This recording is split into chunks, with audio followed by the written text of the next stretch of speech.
அத்தியாயம் 28.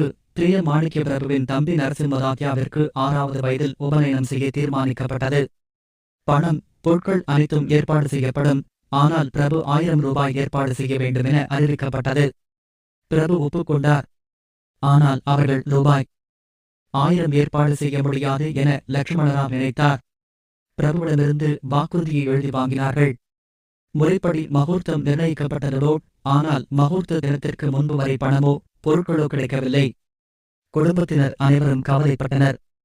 அன்றுதான் பசவப்ப ஷாகுகார் என்ற வியாபாரி திருமணத்திற்கு தேவையான அனைத்து பொருட்களையும் வண்டியில் கொண்டு வந்து பிரபுவின் குடும்பத்தினருக்கு வழங்கினார். இதனால் லட்சுமணராவ் தன் சகோதரியை இந்த திருமணத்தில் கொடுக்க வேண்டிய நிலை ஏற்பட்டது. இந்த சம்பவம் எல்லோருக்கும் பிரபுவின் லீலை போல உணரப்பட்டது.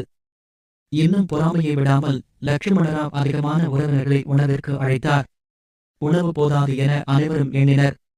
ஆனால் பிரபு தமது மந்திரதண்டத்தால் உணவை திரும்பவும் பெருக்கினார். அனைவரும் திருப்தியுடன் உணவு உட்கொண்டார்கள்.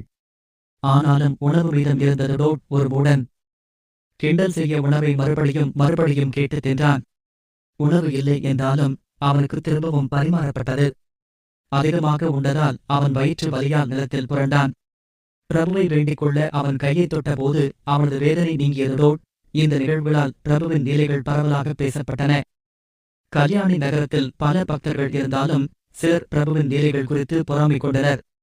பிரபு நகரை விட்டு வெளியேறும் போது அந்த நகரத்திற்கு கேடு நேரிடும் என்று சிலர் கூறினர். சில நாட்களுக்குள் அங்கு கொள்ளைச் சம்பவங்கள், தொற்றுநோய்கள் அதிகமாகினதோடு பிரபுவின் சகோதரர் நரசிம்மதாத்யாவுக்கு கலரா நோய் ஏற்பட்டது. தாய் இதை கேட்டு கவலைப்பட்டாள். அப்போது மாணிக்க பிரபு வந்து தீர்த்தம் கொடுத்து தன் சகோதரரை காப்பாற்றினார்.